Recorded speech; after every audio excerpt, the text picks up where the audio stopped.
तिवसा येथे कृषी उत्पन्न बाजार समितीत 20 नोव्हेंबरला सोयाबीन खरेदीचा नुकताच शुभारंभ झाला असला तरी मात्र खरेदी केंद्रावर शेतकऱ्यांचं सोयाबीन मोजल्या गेलं नाही। यामुळे तिवसा तालुक्यातील शेतकऱ्यांमध्ये तीव्र नाराजी व संताप निर्माण झालाय।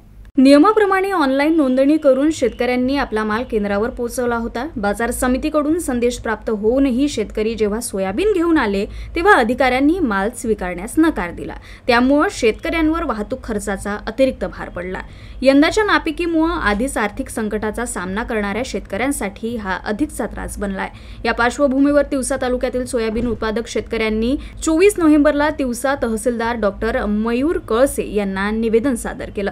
शासनाने त्वरित सोयाबीन खरेदी सुरू करावी, ग्रेडिंगसाठी किमान 3 टप्पे द्यावेत, नैसर्गिक आपत्ती पाहता निकष शिथिल करावेत, अन्यथा तीव्र आंदोलन करण्यात येईल असा इशारा देण्यात आला। नाफेड कर्मचारी सुलतानी व अन्यायकारक पद्धतीने वागत असून शेतमाल घरी पडून असल्याने आर्थिक संकट अधिक वाढत असल्याचं शेतकऱ्यांचं म्हणणं आहे। अशी स्थिती कायम राहिल्यास शेतकरी आत्महत्यांसारख्या घटनांसाठी शासन जबाबदार राहील असंही निवेदनात नमूद करण्यात आलंय।